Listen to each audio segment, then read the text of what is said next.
Do you get on well with your smartphone? In the following conversation, you are going to hear some new words. Read and listen to them. Make sure you know what they mean. Overload, mindfulness, dopamine, boost. Ready?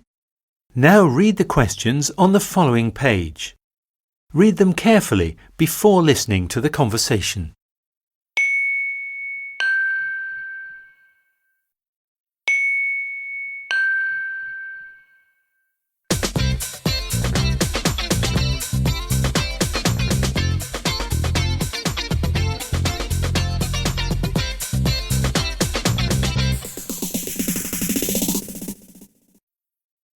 Hello, my name is Ann Smith, and on today's program, Dr. John Thompson is going to help us find out why smartphones are so addictive and how we can break our dependence on them. Can we learn how to renegotiate our relationship with our smartphone? Throw your mobile phone hard against a brick wall. Just imagine it.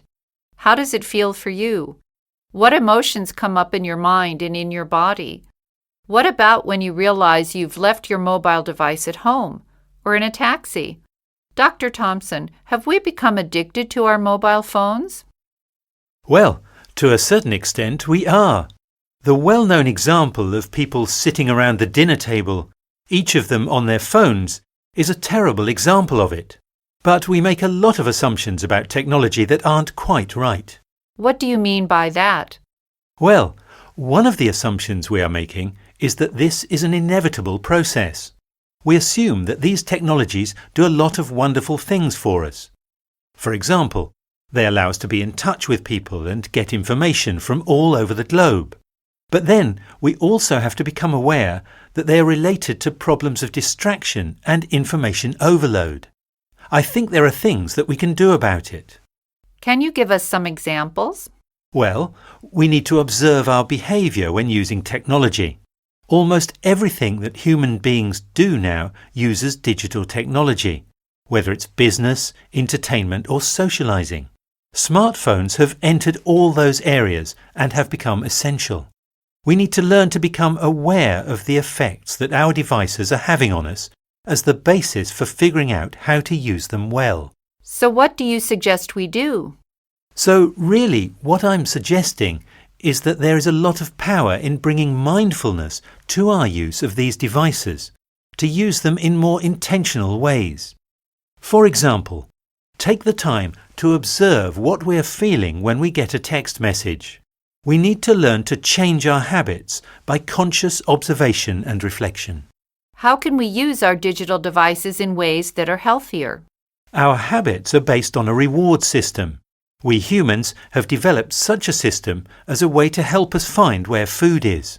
So, on a very simple level, we have to remember where to get food. And before there were grocery stores, our brains had to have mechanisms to learn to remember where food was. From a neurobiological standpoint, reward comes in the form of dopamine.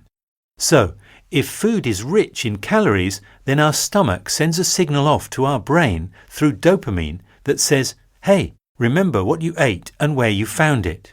This is the way actions become habits. And so this same reward mechanism applies to everything? That's right. Let's take a simple example. Stress may make us eat cupcakes or chocolate, and then we feel better. That's the reward. So that becomes a habit. Well, the same thing is true with technology.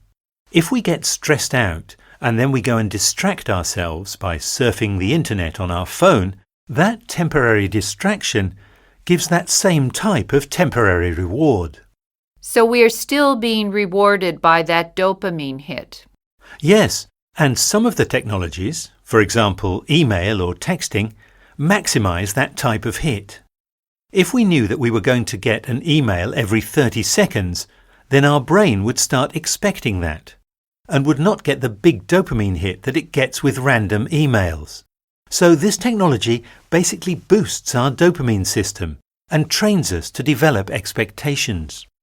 What can mindfulness training then do for us?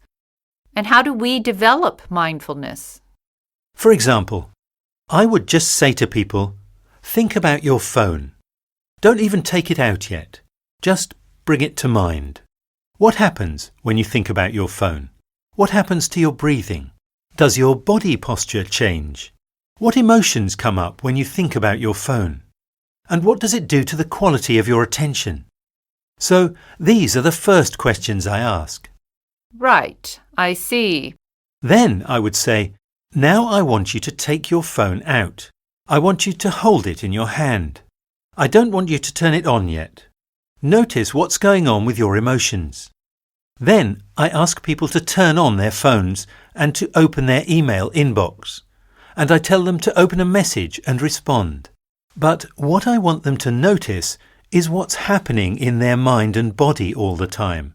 And finally, I tell them to turn off their phone and put it away and ask them how they feel. What are the responses that you usually get from the people who go through this exercise? Everybody has somewhat different reactions. Some people notice that as soon as they think about their phone, they start to get anxious, and then they feel more relaxed when they put the phone away, whereas others feel bad when they have to put it away. By doing this exercise, they begin to become aware of their own habits.